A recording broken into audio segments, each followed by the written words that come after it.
I know, but he doesn't know about you, and um, so he I will don't. be Okay, he will be upset. He will be upset if you speak to me.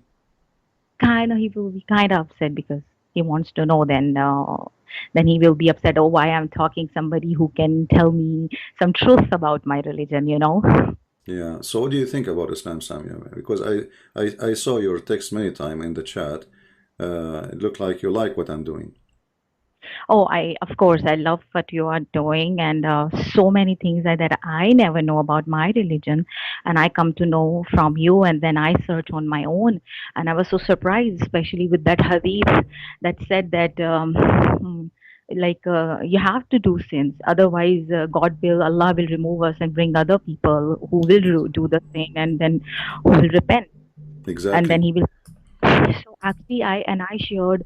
I'm basically from Pakistan, and I'm here in USA from 3.5 years. Yeah. And Don't give too much personal information about yourself. okay, and then I shared this hadith to some of my family who know more than me Islam, and they like twist and turn. Oh, it doesn't mean that you have to do a sin. It's just God wants you to telling you not to do a sin. So I said, then what is the purpose of telling us that if you will not do the sin, then they will He will remove us, and He will bring some other people to worship and do sins. And so, what is the point? Oh, no, no, no, it's not like that. It's just God is telling that no, you don't need to. You will not do the sin, but if you do, He'll forgive because He's so merciful. Well, what does the merciful have to do with this? You know, if Allah he is going to bring, he is going to punish us, delete us from this earth, just because we did not commit sin. Where is love in that? You know, she should. It should be the opposite. He should be loving us, not hating us, because we Right? did what we're supposed not to do. But according to Islam, obviously, Allah is a lonely, sick person. He wants people to beg him for forgiveness, and if you are not making sin, then you will not beg for forgiveness. It's like somebody, let us say, uh, uh, once there's a person I know. He have a rich family, but his family they will give him, like, he have to go and beg for money so they can give him money. You know, uh, and then I ask him why your family don't like support you to open like a business or a store or something instead of going and ask them for help from time to time. Just one time investment and your life can be fixed. He said, you don't understand. They want me to go there so I can beg for it. They will give him the money, but enough just for now. So tomorrow he will come back again and beg for more money. So this God is a sick God. He don't want people who commit no sin. He want Yeah, people who commit sin. Why? Because they are begging for forgiveness.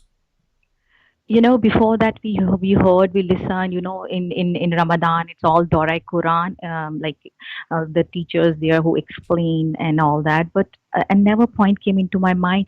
Some questions I had, especially of Surah Kahf, where okay, they asked Muhammad about the questions, about three questions, and that he have to answer, but he couldn't answer of the one question about the ruh, and the other Yeah. questions that he answered was actually already exist. Like everybody knows about the seven sleepers and about Zulkarnain. So what was the point of giving that answers again to the people who already knew that? And But he what did is the not give a purpose correct of answer anyway. I mean, about Zulqarnain, he took a story written by a Syrian author about a and guy he have two horn. I mean, Zulqarnain, he became. I mean, who is this Zulqarnain? Have you ever heard of a guy? His name is the guy with the two horn.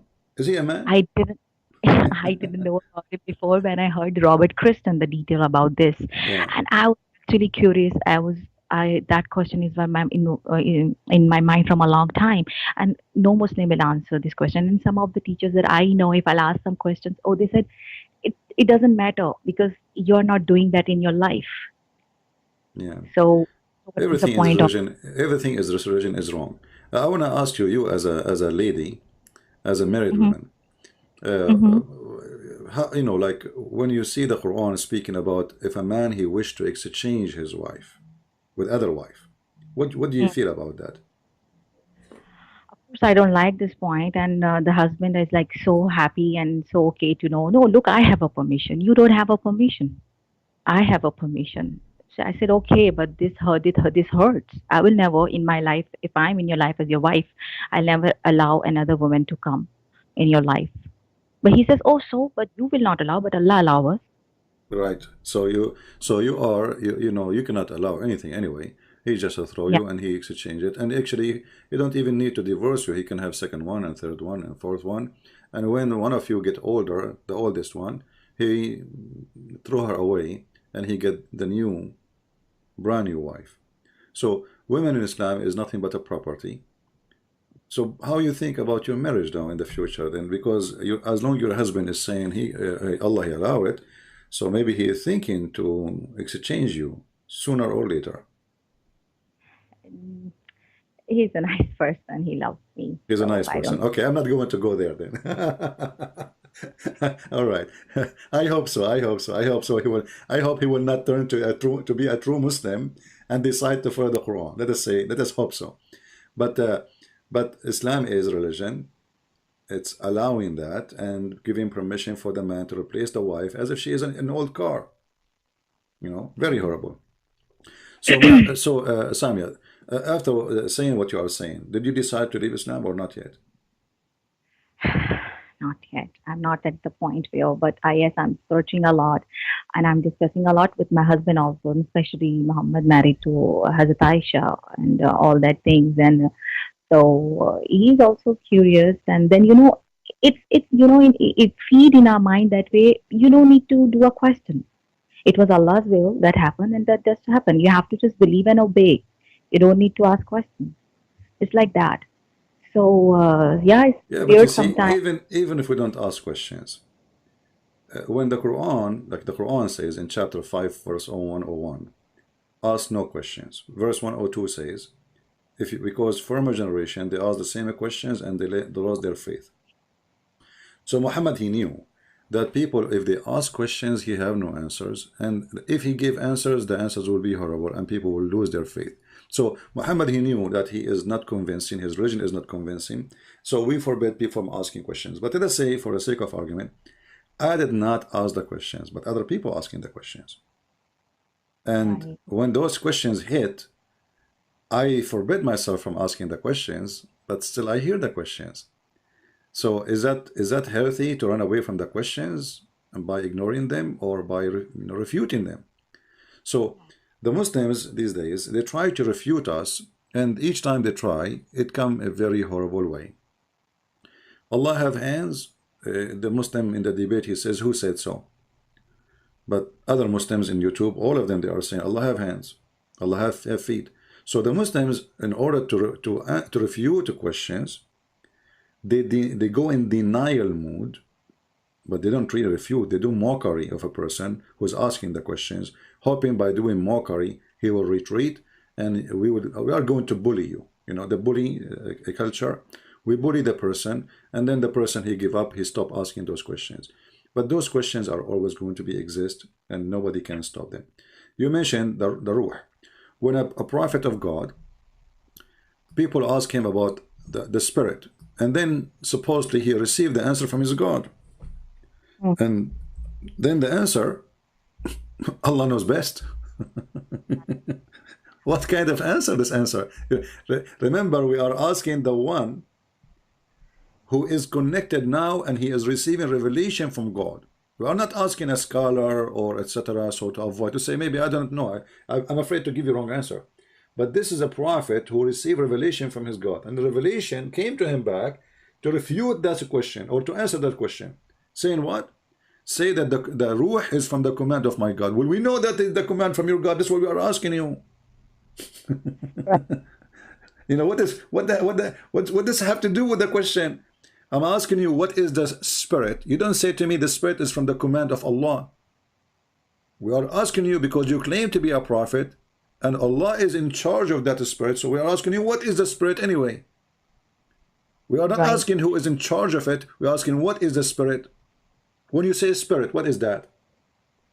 He And could not. yeah, Yeah, go ahead. a lot of contradiction about the like about the Quran says about Injil and Torah, that these are the books from me, and if you have any kind of doubts in Quran, you can go and look at these books. And other side, it's saying not to believe because it changes. And yeah, these questions also come in my mind. If the Quran is Allah's book, and if the Torah and Injil is also Allah's book, then why Allah will protect only one book? Why not the other books too? Because it's all God's word. Like a You lot of see, you see, the a lot of Muslims, they answer this question just to show you how silly their answers is. Like I say to them, okay, the Quran chapter 10 verse number 94, it says, if you Muhammad have a doubt about what is revealed to you, go and ask the people who they have the books before you, the Christians and the Jews. The Muslims, they say, Christian Prince, are you stupid? Don't you no. see it says if? If? Actually, this if here make it more horrible. Why? Because this is God. Don't he knew if he have it or not? I can say, me as a human, because I don't know what is inside your heart, I say to Samia now, if you don't like Islam, leave it. Because I don't know if she like Islam or not. If, right? But this is Mm. God. So when God, he says, if you have a doubt, so do Allah knew that Muhammad have a doubt about Islam or not? And if he don't have a doubt, so why he's saying to him, if you have a doubt, that's mean Allah is being stupid here. Allah is confused. Uh, if Muhammad never have a doubt about Islam, and then Allah, he says to him, if you have a doubt, go and ask the Christians. So this if is a stupid, because the guy, he don't have it according to Muslims. So do he have it or not? So either he have it, and Allah trying to help him says, go and ask the Christian and the Jews, or he don't have it, and then Allah is a stupid because he is saying to him, or making assumption that you have it and he don't. But here by saying if, that's mean the God himself, he do not know if Muhammad have such a thing or not. Same time, regardless if Muhammad he have it or not, how the Christian and the Jews, their books is corrupt according to Muslims, and then the stupid Allah, he says to the Muhammad, go and ask those who have corrupt book. You know what I mean? Yeah, yeah. Imagine I say to a Christian, if you don't believe that Jesus is God, go and ask Jehovah's Witnesses. But Jehovah's Witnesses are not the Christians. They have a corrupt translation for the Bible. Or I say, if you don't believe in Jesus, go and ask the Mormon. But the Mormon are not the Christians. The book of the Mormon has nothing to do with us. So when you say, if you have a doubt, go and ask the one who read the Torah and the one who read the Gospel in the time of Muhammad, which is the same as the one we have now. That's mean that Muhammad, he cannot have a stand of his own religion without us, Christians and Jews approval. And neither the Jews, neither the Christians approve Muhammad. Muhammad, he says, if only 10 Jews believe in me, the Jews will believe. So Muhammad, he failed to make 10 Jewish people believe in him. Imagine how horrible it was. Muhammad is. He could not God, make 10 Jews. God bless some of my friends. Actually, they ask questions and all that, and like I was some surprised, and I was quite because I start thinking, yes, the questions they're asking, it's right, and I start digging more into it, more into Islam, more into Quran, and then more into Bible and Torah. Trying, I'm not that much in there, but trying. But the more I'm digging in, more the getting confused, and the questions and answers are going against Islam. Watching Al Fadi, Dr. J, where I got to know there is no history. Like I'm confused with the Abraham. There and the main difference between Bible and Quran is about in Bible it's written that Abraham go and try to sacrifice Isaac, not Ishmael. But the Quran says Ishmael.